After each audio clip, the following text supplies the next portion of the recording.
Friends. तो आज के इस वीडियो में हम क्लास 7 का जो एनसीईआरटी का साइंस बुक है उसका 7th चैप्टर डिस्कस करने वाले हैं, जिसका नाम है जंतुओं और पादप में परिवहन।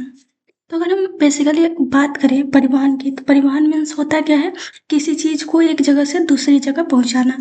तो जंतुओं और पादप में अगर हम बात करें तो क्या होता है, परिसंचरण तंत्र होता है जो कि किसी भी चीज़ को, चाहे वो पाचित भोजन हो, चाहे वो रक्त हो, चाहे वो ऑक्सीजन हो, वो एक जगह से दूसरी जगह ले जाता है और इसी को क्या कहा जाता है, परिसंचरण तंत्र। इसमें बहुत सारे पार्ट्स आते हैं जिसको हमें डिस्कस करना है।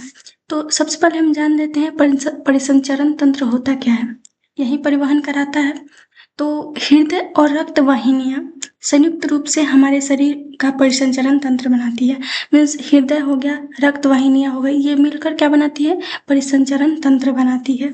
यहाँ पे हम देखें तो कुछ इस तरीक़ा से यहाँ पे हृदय है और यहाँ पे सिरा है, यहाँ पे धमनी है। ये जो है हृदय और रक्त वाहिनियाँ, ये सारे क्या मिलकर क्या बनाती है, परिसंचरण तंत्र। इसमें क्या होता है, ब्लड फ्लो होते रहता है और उसी के थ्रू जितने भी ऑक्सीजन हो गया या फिर पाचित भोजन हो गया, ये सारे एक जगह से दूसरी जगह जाते रहते हैं। तो इसमें सबसे पहला जो टॉपिक आता है वो है रक्त। तो अगर हम रक्त की बात करें तो रक्त वह तरल पदार्थ या द्रव्य है जो रक्त वाहिनियों में प्रवाहित होता है। यह पाचित भोजन को क्षुद्रांत छोटी आंत से शरीर के अन्य भागों तक ले जाता है। फेफड़ों से ऑक्सीजन को भी रक्त ही शरीर की कोशिकाओं तक ले जाता है। रक्त शरीर में से अपशिष्ट पदार्थों को बाहर निकालने के लिए उनका भी परिवहन करता है। तो इस तरीके से रक्त जो होता है वो बेसिकली एक तरल पदार्थ होता है जो रक्त वाहिनियों में प्रवाहित होते रहता है हमेशा। यह पाचित भोजन को क्षुद्रांत से छोटी आंत से शरीर के अन्य भागों तक ले जाता है। साथ ही फेफड़ों से ऑक्सीजन को भी रक्त ही शरीर की कोशिकाओं तक ले जाता है। रक्त शरीर में से जो अपशिष्ट पदार्थ होता है उसी को भी बाहर निकालने का काम करता है। रक्त जो होता है बेसिकली एक द्रव्य होता है। कभी भी हम अगर कहीं पे कट लग जाता है हाथ में या फिर पैर में तो क्या होता है, लिक्विड निकलता है, द्रव्य निकलता है, वही क्या होता है, रक्त होता है, जिसमें विभिन्न प्रकार की कोशिकाएं निलंबित रहती हैं। रक्त का तरल भाग प्लाज्मा कहलाता है। रक्त में एक प्रकार की कोशिकाएं जो कि जिसको हम बोलते हैं लाल रक्त कोशिकाएं आरबीसी होती है, जिनमें एक लाल वर्णक होता है जिसे हीमोग्लोबिन कहते हैं। हीमोग्लोबिन ऑक्सीजन को अपने साथ संयुक्त करके शरीर के सभी अंगों में और अंततः सभी कोशिकाओं तक परिवहन करता है। हीमोग्लोबिन की कमी होने पर शरीर की सभी कोशिकाओं को कुशलतापूर्वक ऑक्सीजन प्रदान करना कठिन हो जाता है। हीमोग्लोबिन की उपस्थिति के कारण ही रक्त का रंग जो होता है वो लाल होता है। तो रक्त का रंग हम लोग जानते हैं लाल होता है और ये किसके कारण होता है, तो हीमोग्लोबिन के कारण ही होता है। अगर हीमोग्लोबिन अगर कमी हो जाए उसकी तो ऑक्सीजन को पूरे शरीर में पहुंचाना वो भी कठिनाई होगी, उसमें भी कठिन हो जाएगा, वो नहीं हो पाएगा। इसलिए हीमोग्लोबिन रहना हमारे शरीर के लिए काफ़ी ज़्यादा इम्पोर्टेंट होता है। साथ ही इसी के कारण जो हमारा रक्त होता है वो भी लाल होता है। एक और अन्य प्रकार की कोशिकाएं होती है जिसको हम बोलते हैं श्वेत रक्त कोशिकाएं, WBC, व्हाइट ब्लड सेल, और इसको क्या बोलते हैं, लाल रक्त कोशिकाओं को रेड ब्लड सेल। ये जो कोशिकाएं होती हैं WBC उन रोगाणुओं को नष्ट करती है जो हमारे शरीर में प्रवेश कर जाते हैं। तो ये जो होती है दो तरीके की कोशिकाएं होती है रक्त में, एक होती है श्वेत रक्त कोशिकाएं, एक होती है लाल रक्त कोशिकाएं, एक WBC और एक RBC। जो WBC होती है वो रोगाणुओं को नष्ट करती है और जो RBC होती है उसमें हीमोग्लोबिन होता है जो कि रक्त को लाल रंग प्रदान करता है, साथ ही ऑक्सीजन को पूरे बॉडी में भी वो परिवहन कराता है। रक्त का थक्का बन जाना उसमें एक अन्य प्रकार की कोशिकाओं की उपस्थिति के कारण होता है जिसे पटिकाणु, प्लेटलेट्स कहते हैं। नेक्स्ट आता है टॉपिक, वो है रक्त वाहिनियां। शरीर में विभिन्न प्रकार की रक्त वाहिनियां होती हैं जो रक्त को शरीर में एक स्थान से दूसरे स्थान तक ले जाती है। हम जानते हैं कि अंतः श्वसन के समय ऑक्सीजन की ताजा आपूर्ति फेफड़ों को भर देती है। रक्त इस ऑक्सीजन का परिवहन शरीर के अन्य भागों में करता है। साथ ही रक्त कोशिकाओं से कार्बन डाइऑक्साइड सहित अन्य अपशिष्ट पदार्थों को ले लेता है। इस रक्त को वापस हृदय में ले जाया जाता है, जहां से यह फेफड़ों में जाता है। फेफड़ों से कार्बन डाइऑक्साइड बाहर निकाल दी जाती है। ठीक है। इस प्रकार शरीर में दो प्रकार की रक्त वाहिनियां पाई जाती है, एक होती है धमनी और एक होती है शिरा। तो रक्त वाहिनियां कितनी होती है? वो भी दो प्रकार की होती है, धमनी और शिरा। धमनियां जो होती है वो हृदय से ऑक्सीजन समृद्ध रक्त को शरीर के सभी भागों में ले जाती है। चूंकि रक्त प्रवाह तेजी से और अधिक दाब पर होता है, अतः धमनियां की जो भित्तियां होती है, जो दीवार होती है, वो मोटी और प्रत्यास्थ होती है। यहाँ पे हम इमेज में देख सकते हैं, ये क्या होता है? ये धमनी होती है। ठीक है। और ये जो है ब्लू कलर का जो दिख रहा है यहाँ पे, ये शिरा होता है। तो इस तरीके से दो रक्त वाहिनियां होती है, एक होती है धमनी और एक होती है शिरा।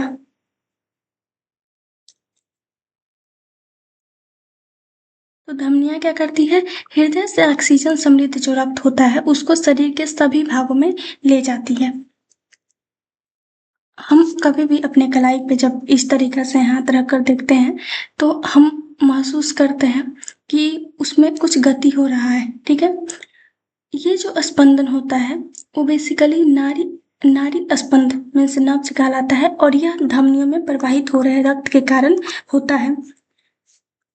अगर हम बात करें तो प्रति मिनट जो स्पंदों की संख्या होती है उसको स्पंदन दर कहलाता है। और विश्राम की अवस्था में किसी भी स्वस्थ वयस्क व्यक्ति की स्पंदन दर जो होती है सामान्यतः 72 से 80 स्पंदन प्रति मिनट होता है।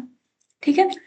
ये जो हमारा स्पंदन होते रहता है वो पर मिनट 1 मिनट में 72 से 80 स्पंदन होता है। और ये प्रति मिनट स्पंदों की जो संख्या होती है वो स्पंदन दर कहलाता है। नेक्स्ट हमने धमनी के बारे में जाना, अब हम जानते हैं शिराएं के बारे में। वे रक्त वाहिनियां जो कार्बन डाइऑक्साइड समृद्ध रक्त को शरीर के सभी भागों से वापस हृदय में ले जाती है, शिराएं कहलाती है। तो धमनियां क्या कहलाती है? धमनियां जो होती है वो क्या कहलाती है?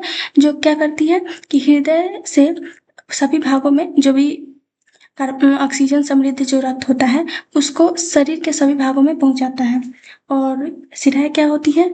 तो ये कार्बन डाइऑक्साइड समृद्ध रक्त को शरीर के सभी भागों से वापस हृदय में ले जाती है। शिराएं की जो भित्तियां होती हैं अपेक्षाकृत पतली होती हैं। शिराओं में ऐसे वाल्व होते हैं जो रक्त को केवल हृदय की ओर ही प्रवाहित होने देते हैं।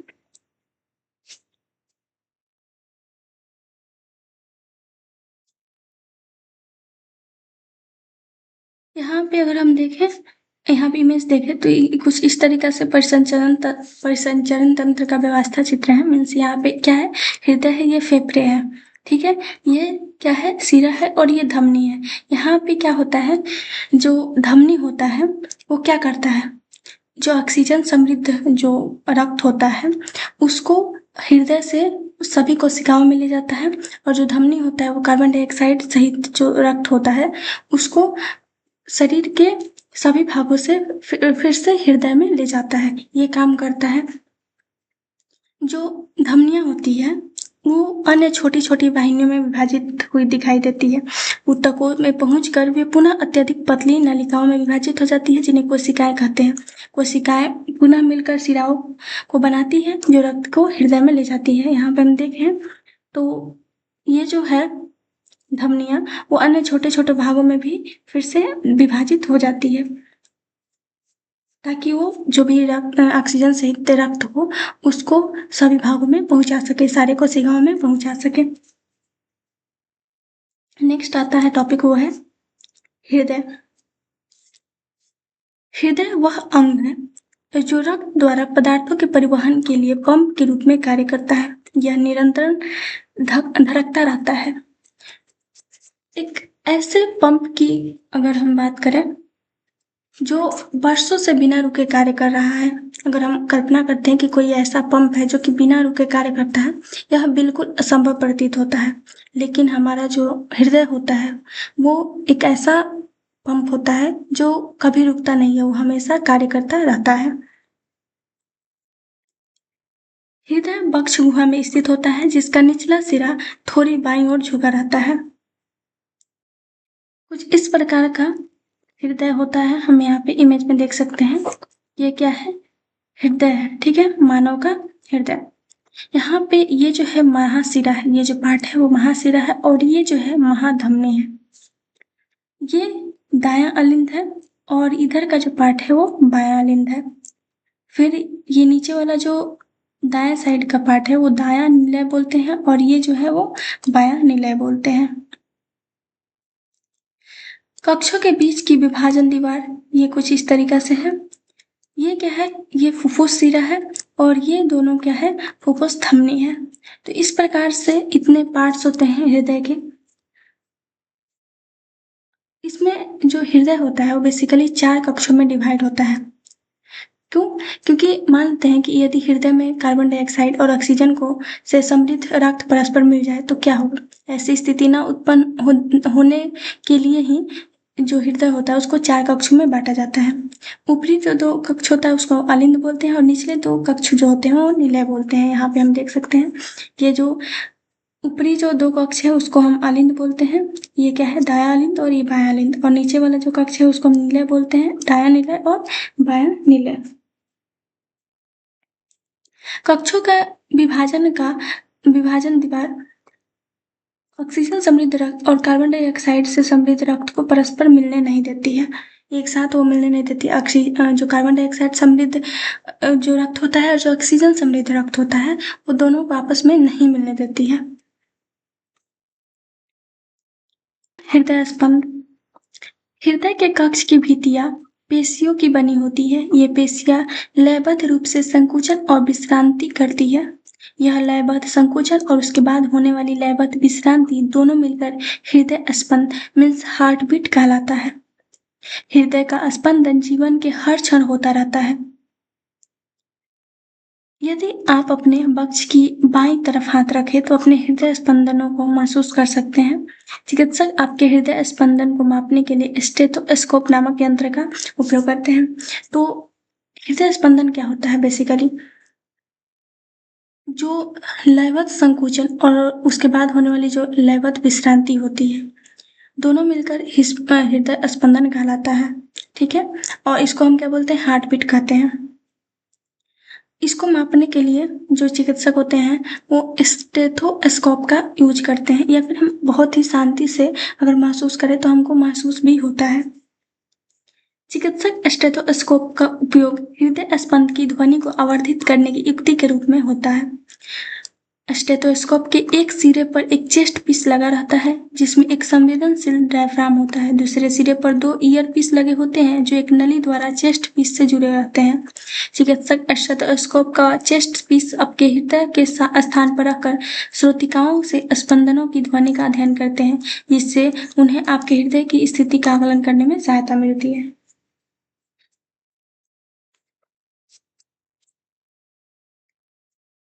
तो ये बेसिकली हृदय स्पंदन था। और स्टेथोस्कोप की बात करें तो कुछ इस तरीके से स्टेथोस्कोप होता है। ये क्या होता है? इससे सुना जाता है जो भी हृदय की हार्ट बीट जो होती है उसको सुना जाता है। ये चेस्ट पीस होता है जिसको चेस्ट के पास लगा दिया जाता है, और ये ट्यूब होता है, ठीक है। कुछ इस तरीके से यहाँ पे सुन सकते हैं हम स्टेथोस्कोप का यूज करके हृदय का जो स्पंदन होता है उसको। रक्त परिसंचरण की खोज विलियम हार्वे नामक एक चिकित्सक ने की थी जो अंग्रेज थे। उन दिनों यह मान्यता था कि रक्त शरीर की वाहिनियों में दोलन करता रहता है। इस मत के लिए हार्वे का उपहास किया गया और उन्हें परिसंचारी सर्कुलेटर कहा जाता था। उनके अधिकांश रोगियों ने उनसे उपचार कराना बंद कर दिया। तथापि हार्वे की मृत्यु से पहले परिसंचरण तंत्र के बारे में उनके विचार को जीव विज्ञानी तथ्य के रूप में मान्यता मिल गई थी। तो रक्त परिसंचरण की खोज बेसिकली किसने की थी? तो विलियम हार्वे ने की थी। स्पंजों और हाइड्रा जैसे जंतुओं में कोई परिसंचरण तंत्र नहीं पाया जाता है। मनुष्य में क्या होता है? मनुष्य में हृदय होता है और परिसंचरण तंत्र होता है, लेकिन जो स्पंज होते हैं और जो हाइड्रा होते हैं, जो सूक्ष्म जीव होते हैं छोटे छोटे, उसमें परिसंचरण तंत्र नहीं पाया जाता है। जिस जल में वो रहते हैं उन्हें उनके शरीर में प्रवेश करके उनके भोजन और ऑक्सीजन की आपूर्ति कर देता है। जब जल बाहर निकलता है तो वह अपने साथ कार्बन डाइऑक्साइड और अपशिष्ट पदार्थों को ले जाता है, अतः उन्हें परिसंचरण उत्सर्जन हेतु रक्त के समान तरल की आवश्यकता नहीं होती है। नेक्स्ट अब हम बात करते हैं जंतुओं में उत्सर्जन की। जब हमारी कोशिकाओं अपना कार्य करती है तो कुछ पदार्थ अपशिष्ट के रूप में निर्मुक्त होते हैं। अधिकांशतः ये क्या होते हैं? पदार्थ विषाक्त होते हैं, इसलिए इन्हें शरीर से बाहर निकालने के लिए आवश्यकता होती है। सजीवों द्वारा कोशिकाओं में निर्मित होने वाले अपशिष्ट पदार्थों को बाहर निकालने के प्रक्रम को उत्सर्जन कहते हैं और उत्सर्जन में भाग लेने वाले सभी अंग मिलकर उत्सर्जन तंत्र बनाते हैं। तो हमने अभी क्या पढ़ा? हमने परिसंचरण तंत्र के बारे में पढ़ा। अब हम जंतुओं में कैसे उत्सर्जन होता है उसके बारे में हम पढ़ेंगे, उत्सर्जन तंत्र के बारे में पढ़ेंगे।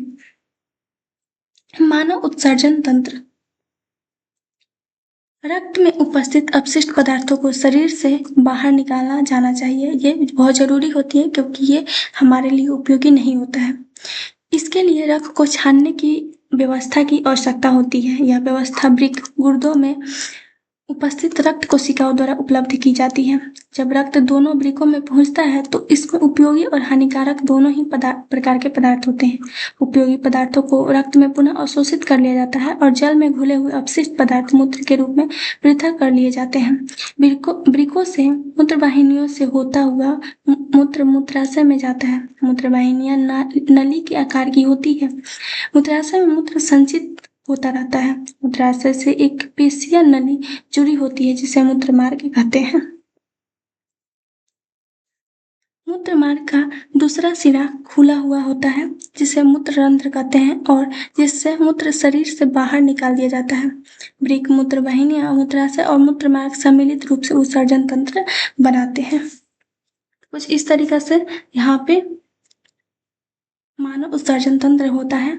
ये क्या है? ये दोनों वृक्क होते हैं, ये मूत्रवाहिनियां होती हैं और ये क्या होता है?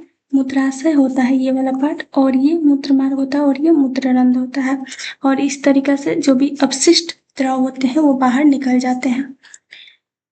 कोई वयस्क व्यक्ति सामान्यतः 24 घंटे में 1 से 1.8 लीटर मूत्र करता है। मूत्र में 95% जल होता है, 2.5% यूरिया और 2.5% अन्य अपशिष्ट उत्पाद होते हैं। यह हम सभी का अनुभव है कि गर्मियों में हमें पसीना आता है। श्वेत में जल और लौर होते हैं, जो पसीना होता है उसमें जल और लौर होते हैं। और अगर हम बात करें तो गर्मियों में पसीने के कारण कपड़ों में सफेद धब्बे भी दिखाई देते हैं और ये किसके कारण होते हैं?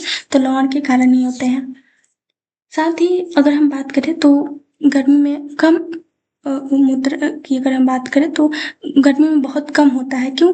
क्योंकि पसीना भी आता है और बहुत जल्दी जल जो होता है वाष्प बन जाता है, तो इसलिए उस टाइम पे कम लगता है। और ठंडियों के दिन में क्योंकि पसीना नहीं आता है तो इसलिए जो होता है वो ठंडियों में कम अपशिष्ट पदार्थ निकल पाता है। नेक्स्ट है, कभी कभी किसी व्यक्ति के वृक्क काम करना बंद कर देते हैं। ऐसा किसी संक्रमण अथवा चोट के कारण हो सकता है। वृक्क के अक्रिय हो जाने की स्थिति में रक्त में अपशिष्ट पदार्थों की मात्रा बढ़ जाती है। ऐसे व्यक्ति की अधिक दिनों तक जीवित रहने की संभावना कम हो जाती है। तथापि यदि कृत्रिम वृक्क द्वारा रक्त को नियमित रूप से छानकर उसमें से अपशिष्ट पदार्थों को हटा दिया जाए तो उसके जीवन काल में वृद्धि संभव है। इस प्रकार रक्त के छनन की विधि को अपोहन या फिर डायलिसिस कहते हैं। तो अगर जो भी वृक्क है वो काम करना बंद कर देता है या फिर जो भी मानव उत्सर्जन तंत्र है वो काम करना बंद कर देता है तो वो डायलिसिस के द्वारा इंसान जो है वो जिंदा रह सकता है। अगर डायलिसिस नहीं होता है तो बहुत कम समय तक इंसान जिंदा रह पाता है।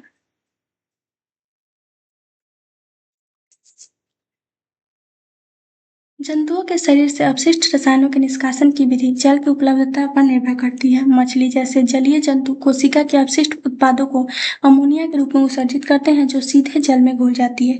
पक्षी, छिपकली, सर्प जैसे कुछ जंतु अपने शरीर से अपशिष्ट पदार्थों का उत्सर्जन अर्धघन में सेमी सॉलिड पदार्थ के रूप में करते हैं जो मुख्यतः सफेद या फिर रंग का यूरिक अम्ल होता है। मानव द्वारा उत्सर्जित अपशिष्ट पदार्थों में यूरिया जो होता है वो बहुत प्रमुख होता है। नेक्स्ट अब हम बात करेंगे पादपों में पदार्थों का परिवहन कैसे होता है।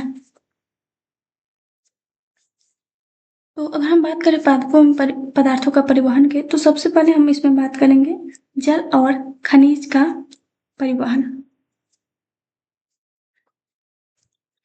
पादप मूलों मीन्स जो जड़ होते हैं, जड़ों द्वारा जल और खनिज को अवशोषित करते हैं। मूलों में क्या होते हैं? मूलरोम होते हैं। वास्तव में मूलरोम जल में घुले हुए खनिज, पोषक पदार्थ और जल के अंतर्ग्रहण के लिए मूल के सतह क्षेत्रफल को बढ़ा देते हैं। मूलरोम मृदा कणों के बीच उपस्थित जल के संपर्क में रहते हैं। पादपों में मृदा से जल और पोषक तत्वों के परिवहन के लिए पाइप जैसी वाहिकाएं होती हैं। वाहिकाएं विशेष कोशिकाओं की बनी होती है जो संवहन ऊतक बनाती है।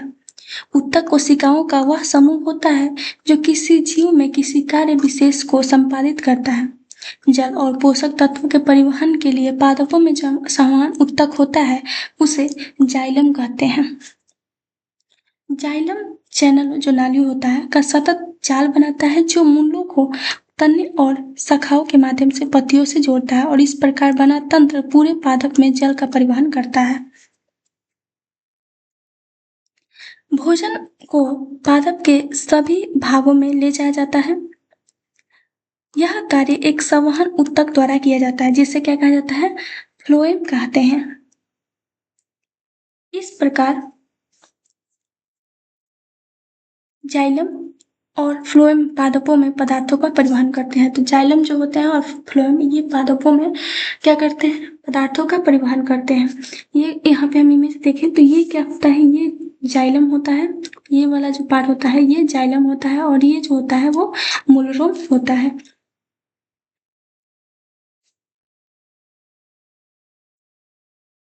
यहाँ पे अगर हम देखें तो यहाँ पे जल और खनिजों का परिवहन हो रहा है कुछ इस प्रकार, ठीक है।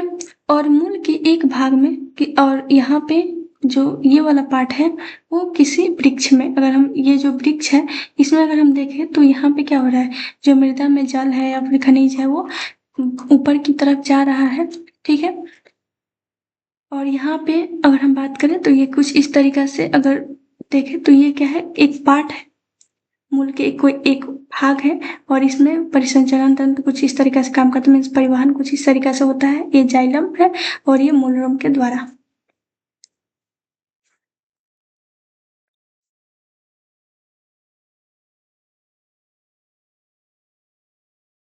पादप मृदा से खनिज, पोषक तत्व और जल अवशोषित करते हैं। अवशोषित किया गया सारा जल पादप द्वारा उपयोग नहीं किया जाता है। पत्तियों की सतह पर उपस्थित रंध्रों से बाष्पोत्सर्जन के प्रक्रम द्वारा जल वाष्पित हो जाता है। पत्तियों से जल के वाष्पन से चूषण, अभिकर्षण, खिंचाव विकसित हो जाता है। यह वैसे ही है जैसे आप स्ट्रॉ से जल का चूषण करते हैं। विशाल वृक्ष में बहुत अधिक ऊंचाई तक जल का अभिकर्षण इसी प्रकार होता है। बाष्पोत्सर्जन पादप को ठंडा रखने में भी सहायक होते हैं। तो ये लास्ट टॉपिक था। इसी के साथ अब हम डिस्कस करेंगे कुछ इम्पोर्टेंट पॉइंट को। इसके साथ ये चैप्टर जो होगा वो कंप्लीट होगा। कुछ क्वेश्चन के हम सॉल्व करेंगे उसके बाद। तो सबसे पहला जो है टॉप पॉइंट वो है अधिकांश जंतुओं में शरीर में प्रवाहित होने वाला रक्त शरीर की विभिन्न कोशिकाओं को भोजन और ऑक्सीजन का वितरण करता है। यह शरीर के विभिन्न भागों से उत्सर्जन के लिए अपशिष्ट पदार्थों को भी मिलाता है। परिसंचरण तंत्र में हृदय तथा रक्त वाहिनियां होती हैं। मानव शरीर में रक्त धमनियों और शिराओं में प्रवाहित होता है तथा हृदय पंप की तरह कार्य करता है। रक्त में प्लाज्मा लाल रक्त कोशिकाएं आरबीसी, श्वेत रक्त कोशिकाएं डब्ल्यूबीसी और पेटिकाणु होते हैं। रक्त का लाल रंग लाल वर्णक युक्त हीमोग्लोबिन की उपस्थिति के कारण होता है। किसी वयस्क व्यक्ति का हृदय 1 मिनट में लगभग 70 से 80 बार धड़कता है। इसे हृदय स्पंदन दर कहते हैं। धमनियां हृदय से शरीर के सभी अन्य भागों में रक्त को ले जाती है। शिराएं शरीर के सभी भागों से रक्त को वापस हृदय में लाती है। शरीर में से अपशिष्ट पदार्थों को उत्पादों को बाहर निकालने का प्रक्रम जो होता है उत्सर्जन कहलाता है। मानव उत्सर्जन तंत्र में 2 वृक्क, 2 मूत्र वाहिनियां एवं एक मूत्राशय और एक मूत्रमार्ग होता है। लवण और यूरिया जल के साथ पसीने के रूप में शरीर से बाहर निकाल दिए जाते हैं। मछली अपशिष्ट पदार्थ के रूप में अमोनिया उत्सर्जित करती है जो सीधे जल में घुल जाती है। पक्षी, कीट और छिपकली अर्धघन रूप से यूरिक अम्ल का उत्सर्जन करते हैं। पादप मूलों द्वारा जल और पोषक तत्व मृदा से अवशोषित करते हैं। पूरे पादप में जल के साथ पोषक तत्व जाइलम नामक संवहन ऊतक द्वारा ले जाए जाते हैं। पादप के विभिन्न भागों में भोजन का परिवहन फ्लोएम नामक संवहन ऊतक के द्वारा होता है। बाष्पोत्सर्जन के दौरान रंध्रों से वाष्प के रूप में बड़ी मात्रा में जल का हर्ष होता है। बाष्पोत्सर्जन के कारण एक्चूषण बल निर्मित होता है, जिसके कारण मूलों द्वारा मृदा में अवशोषित जल अभिकर्षित होकर तने और पत्तियों तक पहुंचता है। तो ये कुछ इंपॉर्टेंट पॉइंट था। अब हम क्वेश्चन की तरफ बढ़ते हैं। तो पहला जो क्वेश्चन है वो है मिलान करना है इसमें बेसिकली। तो यहाँ पे कॉलम ए में दिया हुआ है रंध्र, जाइलम, मूल रोग, फ्लोएम, और कॉलम बी में दिया है जल का अवशोषण, उत्सर्जन, भोजन का परिवहन, जल का परिवहन, कार्बोहाइड्रेट का संश्लेषण। तो रंध्र की अगर हम बात करें तो रंध्र का मिलान जो हो जाएगा वो हो जाएगा बाष्पोत्सर्जन से। फिर जाइलम की बात करें तो जाइलम क्या करता है, जल का परिवहन करता है। मूलरम जो होता है वो जल का अवशोषण करता है, और फ्लोएम जो होता है वो क्या करता है, भोजन का परिवहन करता है। नेक्स्ट है कि रिक्त स्थानों की पूर्ति करना है। तो पहला जो इसमें क्वेश्चन है वो है हृदय से रक्त का शरीर के सभी अंगों में परिवहन क्या कहलाता है, मतलब यहाँ पे रिक्त स्थान है वो धमनियों के द्वारा होता है। हीमोग्लोबिन जो है, इसके बाद ये रक्त, यहाँ पे क्या है, रिक्त स्थान है, इसमें क्या हो जाएगा, लाल रक्त कोशिकाओं में पाया जाता है। धमनियां और शिराएं जो होती हैं वो कोशिकाओं के, यहाँ पे क्या हो जाएगा, कोशिकाओं के जाल द्वारा जुड़ी होती है। हृदय का लयबद्ध विस्तार और संकुचन क्या कहलाता है, तो हृदय स्पंदन कहलाता है। मानव शरीर के प्रमुख उत्सर्जित उत्पाद जो होते हैं वो क्या है, यहाँ पे रिक्त स्थान है तो यहाँ पे यूरिया हो जाएगा। नेक्स्ट है कि पसीने में जल और किसका, मतलब यहाँ पे रिक्त स्थान है तो यहाँ पे लौह होता है। वृक्क अपशिष्ट पदार्थों को द्रव रूप से में बाहर निकालते हैं, जिसे हम क्या कहते हैं, मतलब यहाँ पे रिक्त स्थान है, यहाँ पे क्या हो जाएगा, तो यहाँ पे मूत्र हो जाएगा। नेक्स्ट है वृक्षों में बहुत अधिक ऊंचाइयों तक जल पहुंचाने के कार्य बाष्पोत्सर्जन द्वारा उत्पन्न चूषण अभिकर्षण बल सहायता करता है। मीन्स कि वृक्षों में बहुत अधिक ऊंचाइयों तक जल पहुंचाने के कार्य में बाष्पोत्सर्जन द्वारा उत्पन्न चूषण अभिकर्षण बल कार्य करता है या फिर सहायता करता है। नेक्स्ट है कि यहाँ पे सही विकल्प को चुनना है। पादपों में जल का परिवहन होता है तो यहाँ पे जाइलम के द्वारा।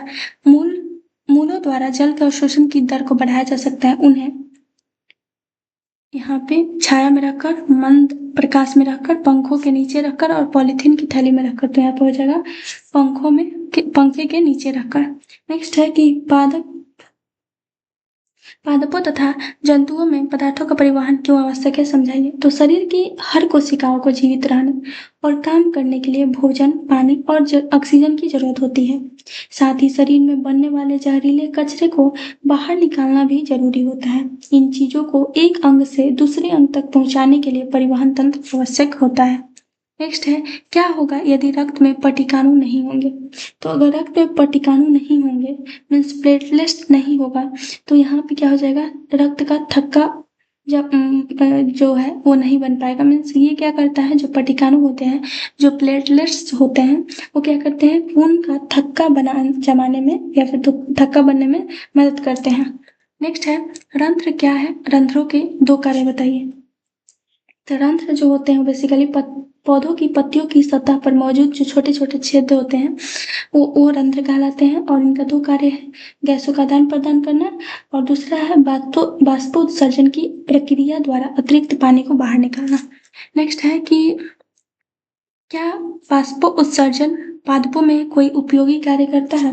तो हाँ, बाष्पोत्सर्जन में एक खिंचाव बल पैदा होता है जिसकी मदद से जड़ों द्वारा सोखा गया पानी और खनिज बहुत ऊंचे पेड़ों की पत्तियों तक पहुंच पाता है। यह पौधों को ठंडा रखने में भी मदद करता है। नेक्स्ट है रक्त के घटकों के नाम बताइए। तो रक्त के घटक जो है वो क्या है, तो 4 घटक है, प्लाज्मा, रक्त, लाल रक्त कोशिकाएं, श्वेत रक्त कोशिकाएं और पटिकाणु, प्लेटलेट्स। नेक्स्ट है शरीर के सभी अंगों को रक्त की आवश्यकता क्यों होती है। तो अगर हम बात करें, रक्त में जो है वो कुरियर सर्विस की तरह काम करता है। जो रक्त होता है वो शरीर में क्या करता है, कुरियर सर्विस की तरह ही काम करता है। जैसे कि वो क्या करता है कि यह फेफड़ों से ऑक्सीजन को सभी कोशिकाओं तक पहुंचाता है। यह पचे हुए भोजन जो होती है उसको पूरे शरीर में पहुंचाता है। साथ ही यह शरीर के अपशिष्ट को बाहर निकालने में के लिए भी किडनी और फेफड़ों तक ले जाता है। तो इस तरीक़े से ये हमारे सभी भागों में, शरीर के सभी भागों में क्या करता है, जो पाचित भोजन होता है, साथ ही जो ऑक्सीजन होता है, जो अपशिष्ट होता है, उसको हर कोशिकाओं में ले जाता है और जो अपशिष्ट पदार्थ होता है वो सभी कोशिकाओं से उसको बाहर निकालता है। जो रक्त का जो लाल रंग होता है वो क्यों दिखाई देता है? तो वो हीमोग्लोबिन के कारण दिखाई देता है। नेक्स्ट है हृदय के कार्य बताइए। तो हृदय की अगर हम बात करें तो हृदय क्या करता है, एक पंप की तरह कार्य करता है। इसके मुख्य कार्य क्या है, तो शरीर के सभी भागों तक ऑक्सीजन युक्त रक्त पंप करना, साथ ही अंगों से कार्बन डाइऑक्साइड युक्त रक्त वापस लेना और उसे साफ होने के लिए फेफड़ों तक भेजना। नेक्स्ट है कि शरीर द्वारा अपशिष्ट पदार्थों को उत्सर्जित करना क्यों आवश्यक होता है। तो जब हमारी कोशिकाएं अपना काम करती है तो शरीर में कुछ जहरीले पदार्थ जो होते हैं, जो विषाक्त पदार्थ होते हैं, वो पैदा होते हैं। अगर इन्हें शरीर से बाहर ना निकाला जाए तो ये हमारे अंगों को नुकसान पहुंचा सकते हैं और हम बीमार पड़ सकते हैं। नेक्स्ट है मानव उत्सर्जन तंत्र का चित्र बनाइए, उसके विभिन्न भागों पर नामांकित कीजिए। तो वो बेसिकली इसमें ऑलरेडी मैंने पढ़ा दिया है, बता दिया है कि कैसे मानव उत्सर्जन तंत्र होते हैं, उसके विभिन्न भाग क्या होते हैं। तो यहाँ पे हम देख सकते हैं इमेज, यही मानव उत्सर्जन तंत्र है और यही इसका पार्ट है वृक्क, मूत्रवाहिनी, मूत्राशय, मूत्रमार्ग और मूत्ररंध्र। तो ये बेसिकली मानव उत्सर्जन तंत्र का ये चित्र है। तो ये लास्ट क्वेश्चन था, इसी के साथ ये चैप्टर कंप्लीट होता है। Thank you.